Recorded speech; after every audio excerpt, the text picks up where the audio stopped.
रिश्तेदार या दामाद में हमारे या ज्यादा ना कुछ करते हुए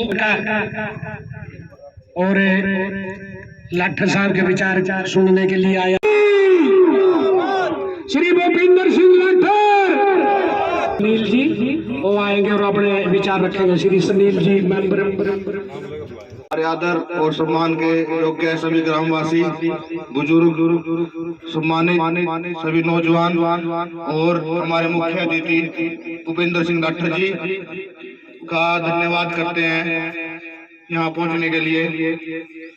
और भूपेंद्र सिंह लाठर जी का आने वाले इलेक्शनों में वोट और सपोर्ट की आपसे उम्मीद है। सभी ग्रामवासियों को, भूपेंद्र सिंह लाठर जी को मेरी आप हमारे वैसे भी दामाद हैं, हर तरह से तन मन धन से हम आपके साथ हैं। धन्यवाद। माता की, भारत माता की। शब्द तो शायद मेरी डिक्शनरी में कम पड़ जाएंगे, क्योंकि मैं तो क्या, मेरी तो अगली जनरेशन भी आप लोगों की विशेष तौर पर ऋणी है। विशेष तौर पे ऋणी ऐसे है कि हमारी संस्कृति का जो सबसे बड़ा जुड़ाव है, हमारी भारतीय संस्कृति, हमारी पारिवारिक संस्कृति और हमारी सामाजिक संस्कृति, उस संस्कृति के तहत मैं आप लोगों का ऋणी हूँ और आप लोगों से बंधा हुआ हूँ, जुड़ा हुआ। कुलदीप छोटे भाई से मेरी बात हुई, रिश्तेदारों से बात हुई कि जी शुरुआत आप एक बार यहाँ से करो, तो विशेष तौर पे आज मैं जो पत्रकार साथी और बंधु आए हुए हैं इस पवित्र भूमि गांव भगवानपुर भूसड़ी में आपका स्वागत करते हैं। मेरे पिता समान बुजुर्गों का और मेरी मातृशक्ति का मैं हाथ जोड़ के प्रार्थना करता हूँ, आपके चरणों में प्रणाम करता हूँ। और सारे युवा साथी इस गर्मी के समय में और काम के समय में, आज कुछ साथी सत्संग है, आज संडे का दिन है, तो ये गांव बड़ा धार्मिक प्रवृत्ति का गांव है और धार्मिक प्रवृत्ति होने के नाते इनकी आस्था संस्कृति में बड़ी रहती है। मैं विशेष तौर पे इनसे लगाव तो रखता ही हूँ, लेकिन ये भली भांति जानता भी हूँ, आज ही नहीं, पुराना गांव जो हमारे दादाजी थे वो तो इवन राधा स्वामी लोक स्तर पे जाकर के उन्होंने प्रचारक किया, आज वो स्वर्ग में हैं और हम उनके दिखाए हुए मार्ग पे आज ये जीवन व्यतीत कर रहे हैं। ऐसे ही कुछ लोग आज सत्संग में हैं।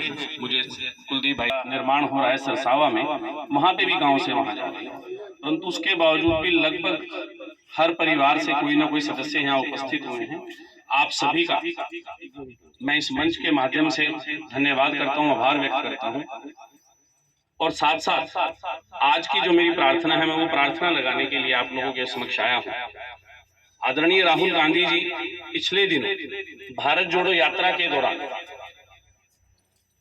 कश्मीर से लेकर कन्याकुमारी तक उन्होंने पैदल यात्रा करके देश में एक अलख जगाने का जो प्रयास किया है, देश के युवाओं का, देश की मातृशक्ति का और आम गांवों में बसने वाले किसान आदमी का और मजदूर का, जो उन्होंने हाथ से हाथ जोड़ो अभियान के तहत और भारत जोड़ो यात्रा के तहत जो आवाज उठाई है, उस यात्रा का जो आगाज उन्होंने कश्मीर में जाके किया है, उस आगाज के बाद एक हाथ से हाथ जोड़ो अभियान जो चलाया, उस विषय में हम आपके पास आए हैं और एक प्रार्थना करने भी आए हैं कि समय कम नहीं है, करार घर के बाहर, ये तो हमारी हरियाणवी कहावत है।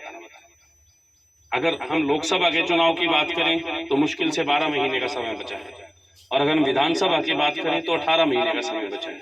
ये कब बीत जाएंगे पता नहीं चलेगा। इसीलिए उन्होंने भारत जोड़ो यात्रा समाप्त होने के तुरंत बाद ही हाथ से हाथ जोड़ो अभियान की शुरुआत की, और उस हाथ से हाथ जोड़ो अभियान में उनका एजेंडा ये है कि भारत की 70% जो जनसंख्या है, 70% जो लोग हैं, 70% जो युवा हैं, वो ग्रामीण अंचल से संबंध रखते हैं।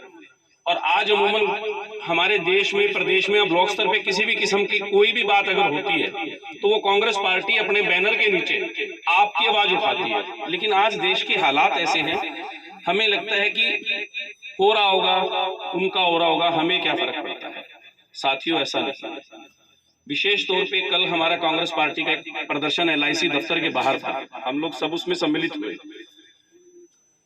अमूमन हम बात करते हैं कि यार अडानी का पैसा LIC लेके चला गया, हमारा क्या, हमें क्या लेना, अडानी बड़ा आदमी है, मोदी जी प्रधानमंत्री बन चुके हैं, हमें इससे क्या मतलब है, पैसा उसने विदेशों में लगाया होगा, हमारी तो फसल ठीक खड़ी है ना, हमारे तो घर ठीक है, हमारी कमाई पे क्या फर्क पड़ा। ये तो राजनीतिक लोग हैं, बीच में आएंगे चले जाएंगे, लेकिन सही मायनों में कान हमारा ही पकड़ा जा रहा है। कान ऐसे ना पकड़ के ऐसे पकड़ लिया, पकड़ा आम जनता का जा रहा है। इसीलिए कांग्रेस पार्टी ये प्रदर्शन के दौरान और हाथ से हाथ जोड़ो अभियान के तहत आप लोगों को वो चीज समझाने का प्रयास करती है। मैं आपको विस्तार से बताता हूँ, आपके पास समय अगर हो तो अगर मुझे आप इजाजत दें। उसका कारण क्या है कि देश ने आजादी के बाद 3 युद्धों को देखा है। एक चाइना के साथ युद्ध हुआ है, 2 पाकिस्तान के साथ युद्ध हुए। मेरे ख्याल हर आदमी जानता है 3 युद्ध झेलने के बावजूद भी कभी भी भारत की अर्थव्यवस्था के ऐसे हालात नहीं हुए कि उन्होंने रिजर्व बैंक ऑफ इंडिया का पैसा अगर भारत सरकार को निकालने की जरूरत पड़ी हो, या LIC का पैसा भारत सरकार को निकालने की जरूरत पड़ी हो। ऐसा 8 सालों में ऐसा क्या हुआ है कि अनपढ़ आदमियों के हाथ में ये सरकार चली गई है, ये राज चला गया है कि इन 8 सालों में ना भारत ने कोई युद्ध देखा है, ना भारत के कोई ऐसे हालात हुए हैं, लेकिन उसके बावजूद भी देश का खजाना लुटा दिया जा रहा है। और वो देश का खजाना लुटने का सीधा सीधा असर अपने को आज नजर नहीं आ रहा, लेकिन मैं बताता हूँ कैसे होता है। आप देखिए कि रिजर्व बैंक का पैसा खत्म हो गया, LIC का पैसा खत्म हो गया, तो रिजर्व बैंक ऑफ इंडिया ने अपने रेपो रेट बढ़ा दिया। रेपो रेट और बढ़ेगा। उस रेपो रेट से क्या होगा कि हमारी किस्त बढ़ेगी। अब अडानी ने जो पैसा मार लिया, जिन विदेशों में वो कंपनी रजिस्टर हुई है, वहां ना तो कोई एम्प्लॉइज है ना कोई दफ्तर है। अब वो पैसा पूरा कहां से होगा? आपकी और हमारी जेब से। हर कोई व्यक्ति उसमें देनदार आ जाएगा, चाहे किसी की 100 रुपए किस्त पड़े, चाहे किसी की 500 किस्त पड़े, चाहे किसी की 200 किस्त पड़े। हर आदमी दोबारा देश का खजाना भरने के लिए उस चीज पे जा रहा है, वो कहीं ना कहीं हमारा नुकसान है। और ये सरकार आई है, हम कहते हैं कांग्रेस पार्टी किसी ना तो व्यापारी की दुश्मन है ना व्यापारी के खिलाफ है। कहीं बीजेपी के लोग कह देते हैं कि जी हमारे देश के व्यापारियों का नाम विदेश में हो रहा है, तो कांग्रेस वालों को समस्या क्या है? कांग्रेस वालों को कतई समस्या नहीं है अगर हमारे देश के किसी व्यापारी का नाम विदेश में होता है, लेकिन अगर देश के आम आदमी का पैसा, देश का रिजर्व पैसा, जैसे पिछले दिनों कोरोना आया, क्या आपका किसी एक व्यक्ति को हाथ उठा के बता दे किसी का बिजली का बिल सरकार ने माफ किया, किसी का कोई पानी का टैक्स, किसी का चूल्हे का टैक्स या प्रॉपर्टी टैक्स किसी का माफ किया हो? आपको कोई बिजली का बिल छोड़ा है इन्होंने? आप बताओ। उल्टा कीमतें बढ़ी हैं, हमारे सबके व्यापार खत्म हो गए, हमारी किसान की फसल कैसे रुड़ी है, हर फैक्ट्री बंद हो गई, किसी मजदूर को कोई दिहाड़ी नहीं मिली, लेकिन सरकार ने ना अपने टैक्स छोड़े ना बिजली का बिल छोड़ा। जब सरकार का कुछ गया ही नहीं, उल्टा और रिजर्व पैसे से भी पैसा अपने पूंजीपति दोस्तों को दे दिया, तो इसमें नुकसान कहीं ना कहीं हमारा ही होगा। हमारे कुछ मजदूर साथी भी यहाँ बैठे हैं, कई बार हम कहते हैं हमें धार्मिक उन्माद में, जातिवाद में हमें लड़वाने का प्रयास कर रहे हैं। अब ये आपके आरक्षण के ऊपर भी इन्होंने चोट पहुंचाने का काम किया है। आप सोचोगे ये आरक्षण को तो इन्होंने छेड़ा नहीं, उन्होंने सुप्रीम कोर्ट में हलफनामा दे दिया।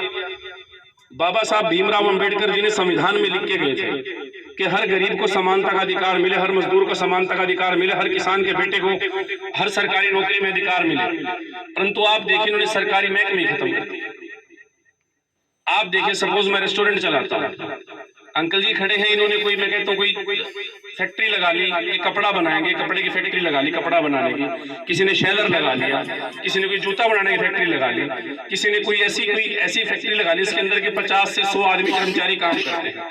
लेकिन हम प्राइवेट आदमी के ऊपर किसी किस्म का कोई मापदंड नहीं है कि हमें कितने रिजर्व जाति के बच्चे लगाने हैं, कितने गरीब जाति के बच्चे लगाने हैं, कितने माइनॉरिटी के बच्चे लगाने हैं, वो हमें देखना है। हम अपने आप देख लेते हैं, हमें जो पसंद आया वो लगाते हैं। हमारे ऊपर आरक्षण का किसी किस्म का कोई दबाव या किसी किस्म के कानून के दायरे में नहीं आते। लेकिन अगर सरकारी महकमों में कोई भी नौकरी निकलती है तो उसमें निश्चित तौर पे बाबा साहब को आज हम नमन करते हैं। मैं उनको याद करता हूँ कि कैसे उनकी दूरगामी सोच थी, उनकी लंबी सोच थी कि उन्होंने संविधान में लागू कराया था कि कहीं भी अगर सरकारी नौकरी लगेगी, आम गरीब के बेटे को, आम किसान के बेटे को, आप मजदूर के बेटे को, आम पिछड़े वर्ग के बच्चों को रोजगार मिले। जब भी सरकारी नौकरी निकलेगी किसी भी महकमे की हो, उसमें उनको रोजगार मिलेगा। लेकिन आज हर महकमे को बेचा जा रहा है, हर महकमा बेच के प्राइवेट हाथों में दिया जा रहा है। जब महकमे ही नहीं रहेंगे, सरकारी महकमे नहीं रहेंगे, तो आपकी कहीं ना कहीं पकड़ के कान इधर की बजाय इधर पकड़ के आपको आरक्षण की दृष्टि से भी बाहर किया जाएगा। कहाँ तो 2022 में वादा किया था कि हर घर चूल्हा भी जलेगा, उज्ज्वला योजना आएगी, हर एक गरीब को, किसान को मकान मिलेगा। मकान तो छोड़िए, आपके रोजगार के अवसर भी खत्म कर दिए। चूल्हे का काम कहाँ कर दिया? 400 रुपए का सिलेंडर आज 1200 रुपए में खड़ा है। आपको आसपास याद होंगे, आपके आसपास भी 2-3 रिलायंस के पेट्रोल कांग्रेस सरकार ने कभी किसी का पेट्रोल पंप नहीं स्टार्ट होने दिया। उसका कारण क्या था? वो ना तो अंबानी के खिलाफ थे, ना अडानी के खिलाफ थे। वो ये कहते थे कि गरीब और अमीर के बीच की जो खाई है वो बढ़ानी नहीं है। अगर गरीब है उसको कैसे उठाना है, अगर अमीर है उसको कैसे रोक के रखना है कि भैया तेरा प्रॉफिट ज्यादा जरूरी नहीं है, देश का गरीब आदमी, देश का हर नागरिक जरूरी है। उन्होंने पेट्रोलियम पदार्थों पे या गैस के ऊपर एक रोक लगाई हुई थी कि कितनी मर्जी इंटरनेशनल मार्केट में इसकी कीमत हो जाए, लेकिन आप इससे ज्यादा मार्जिन नहीं ले सकते, इससे ज्यादा ना पेट्रोल का भाव कर सकते हैं, इससे ज्यादा ना केरोसिन तेल का भाव कर सकते हैं, इससे ज्यादा ना गैस का भाव कर सकते हैं। भारतीय जनता पार्टी की सरकार आई और इन्होंने पेट्रोलियम पदार्थों के ऊपर से और नेचुरल जो गैस हैं, जो जितने भी स्रोत हैं हमारे, उनके ऊपर से अपनी रोक हटा दी। आज वही कारण है, पूंजीपतियों को तो फायदा हो रहा है और गरीब आदमी और गरीब होता जा रहा है। कहाँ गैस के प्राइस चले गए, 66 रुपए से डीजल 100 रुपए चला गया, पेट्रोल आज 100 रुपए के लगभग है, क्रॉस कर गया। आप देखिए कि कहीं ना कहीं हर जगह हमें मार पड़ रही है। पूंजीपतियों को तो काम बढ़ ही रहा है। लूट मार के उस भुखमरी के शिकार कौन होंगे? आप लोग होंगे। राहुल गांधी जी वो आवाज उठा रहे हैं कि आप भविष्य के खतरों को भांपो और भविष्य के खतरे को भांप के आज बटन दबा करके सत्ता से इनको बाहर कर दीजिए, जिससे गरीब का भी हक बचा रहे, गरीबी और अमीरी की जो ये खाई है ये खत्म हो जाए और हर रात रोजगार आए। आपने जो कहा चलो मैंने मान लिया, परंतु ये एक बताइए, अगर सत्ता सेंटर में भी बढ़ती तो किस चीज से बनेगी? कहते जी बनेगी तो वोट से।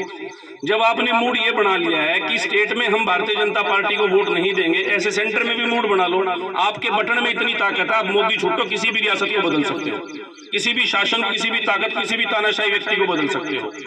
एक कहावत है, जब बात आती है हुजूम की, जब बिल्कुल पीक समय होता है, जब पूरा समय आता है, बोला कोई बात नहीं देखी जाएगी कर दे, देखी जाएगी कोई बात नहीं कर दे। और जब वो काम कर दे तो मैंने ओल ले भाई, तो उस ओल ले भाई सर देखीबाजी कर दे, देखी जाएगी कर दे के गैप को समझना होगा। चुनाव के समय में कोई जाति के नाम पे आपको लड़ाएगा, कोई धर्म के नाम पे लड़ाएगा, कोई ग्राम के नाम पे लड़ाएगा, कोई यूं भी कह देगा चल बूफी तो यार आप लोगों का ब्याह रखा, इसी करके आप उसकी बेटी की इतनी वो कर रहे हो, लेकिन भाई ना हमने तो बीजेपी देनी पड़ेगी, फलाने फलाने आदमी का वोट देनी पड़ेगी। उस टाइम तो आप क्या जगह देखी जाएगी करते फिर को बोल ले भाई, क्योंकि सुननी आपकी किसी ने है नहीं। मेरा तो कम से कम आप कान पकड़ सकते हो, मैं इतना आपको वादा दिलाता हूँ। और आपका ऋण तो मैं कभी शायद ना उतार पाऊं, लेकिन ये जरूर वादा करता हूं कि जो आपके आदेश होंगे उसको शीश झुका के स्वीकार भी करूंगा और आपके सामने अड़के खड़ा रहूंगा। और जो मैंने बात कही है कि मित्र प्यारे रिश्तेदारी आदमी के पंख होते हैं, मैं बड़ा सौभाग्यशाली हूं कि घरोंडा विधानसभा से अगर मैंने चुनाव की तैयारी की है तो उसके पीछे मेरा कारण भी है कि मैं यहाँ जमीन से जुड़ा हूं। जिस माँ ने मुझे जन्म दिया, जो मैं तो कहता हूं कि मैंने जीवन में कभी माँ बाप को भी भगवान से कम का दर्जा कभी नहीं दिया। मैंने कभी जीवन में भगवान नहीं देखा, और लाइव मैं कहता हूं आपने भी नहीं देखा होगा। हमारे माँ बाप ही हमारे भगवान हैं, हमारे गार्डियन, हमारे चाचे ताऊ हमारे भगवान हैं, जिनके कंधों पर बैठ के हमने इस दुनिया के नजारे देखे हैं, जिन्होंने हमें जन्म देके पाल पोस के बड़ा किया है, जिनकी उंगली पकड़ के चलना हम सीखे, वही हमारे भगवान हैं। आपके आशीर्वाद से और सहयोग से कांग्रेस पार्टी ने भी मुझे बड़ी एक हिम्मत देकर के भेजी है कि बेटा इस बार चुनाव आपने लड़ना है, लेकिन टिकट लेके आ जाओ और मैं भाईचारे के बीच में ना रहूं। मैं उस किस्म का व्यक्ति और आपका बेटा ऐसा तो नहीं है। मैं कितना भी ऊंचा उठ पाऊं मेरे जमीन पे रहेंगे, ये आपको वादा करता हूं। इसके लिए आप लोगों के बीच में आया हूं कि डगर कठिन है पनघट की, और अभी कहते हैं अब इस जब डगर कठिन है पनघट की, जब रास्ता आसान है, आसान नहीं है, मुश्किल है, तो हमें सबको मेहनत करनी होगी। मैं अकेला कुछ नहीं कर पाऊंगा। आप लोग मुझे अगर विश्वास दिलाएंगे तो हर व्यक्ति का आपके आसपास के गांवों में, आपके आसपास के परिवारों में एक प्रभाव होता है। आप लोग अगर हिम्मत करेंगे तो निश्चित तौर पर मंजिल दूर नहीं है। और आप लोग अगर ताकत दोगे, कुलदीप भाई साहब भी खड़े हैं बड़ौदा से आए, आपका भी स्वागत है, दिया है, उससे ऊपर उठ करके आप अपने बेटे को, अपने भाई को आशीर्वाद देना, ये मेरी प्रार्थना है। मेरी मातृशक्ति भी खड़ी है, आपको मैंने विस्तार पे बताया। कहीं कोई ऐसा शब्द मेरे मुंह से अगर निकल गया हो जो किसी भी व्यक्ति है, जो मेरे किसी भी बुजुर्ग या मेरे किसी युवा साथी के लिए अगर आपको लगा है कि वो ठीक नहीं है, तो मैं हाथ जोड़ के माफी भी मांगता हूं। और आने वाले 2024 के चुनाव के लिए आप लोगों के सामने दोनों हाथ जोड़ के प्रार्थना करने आया हूं कि अब ये काम आपका है, आप लोग संभाल लेना। आपके आसपास गांवों में एक व्यक्ति अगर 5 वोट भी तैयार करेगा, मैं कहता हूं 3 वोट भी तैयार करेगा, तो मुझे नहीं लगता कि मंजिल दूर। अगर आप लोग आदेश करें तो क्या मैं 2024 का बिगुल फूंक सकता हूं? कांग्रेस पार्टी ने निश्चित तौर पे मुझे इस किस्म का आश्वासन दिया है एक और कहीं ऐसा ना उनको कुछ फर्क ना पड़ जाए। मैं भली बात ही जानता हूँ, हमारी संस्कृति में बहनोई का रिश्ता बड़ा पवित्र रिश्ता और बड़ा रिश्ता है। मैं आपको बिल्कुल क्लियर करना चाहता हूँ, अगर पार्टी नरेंद्र सांगवान जी को टिकट देती है तो मैं अपना फर्ज निभाऊंगा। सबसे पहले मैं उनकी गाड़ी चलाऊंगा और कांग्रेस पार्टी के लिए दिन रात सेवा करूंगा। और सौभाग्य से अगर आपके बेटे को और आपके इस भाई को टिकट का मौका मिला तो गाड़ी फिर भी मैं चलाऊंगा कि मेरे से वो रिश्ते में बड़े हैं, फिर उन्हें साथ बिठा लूंगा। तो किसी भी किस्म की कोई भी गैप बीच में हमारे बीच में ना रहे। कोई साथी गांवों में या किसी कॉलोनी में या किसी ब्लॉक में बैठ के अगर बात करते हैं कि यार भूपी और नरेंद्र का क्या रहेगा, तो आप लोगों के बिना ना तो भूपी कुछ है, ना नरेंद्र सांगवान जी कुछ है, ना कांग्रेस पार्टी कुछ है। हम टिकट लेकर के आ जाते हैं और अगर बात भाईचारे में बैठ के नहीं करी तो कोई फायदा नहीं होता। बन के लोग चले जाते हैं और फिर आके कोई पूछता नहीं। मैं आप लोगों से कम बाहर नहीं जा सकता, मैं तो वैसे भी 3 पुश्तों से जुड़ गया आप लोगों के साथ। तो हाथ जोड़ के जोड़ी करके आप लोगों के आगे प्रार्थना करने आया हूँ कि आप अपने गांव से तो निश्चित तौर पे मेहनत करके, मुझे उम्मीद है कि आशीर्वाद होगी। आपके आसपास जहां भी घरोंडा विधानसभा में कहीं भी आपकी रिश्तेदारी हो, कांग्रेस पार्टी के साथ लोगों को सबसे ज्यादा से ज्यादा जोड़े और घरोंडा विधानसभा में अपने इस बेटे को आशीर्वाद देने का कृतार्थ करें। मैं आपका बहुत बहुत आभारी रहूंगा। धन्यवाद।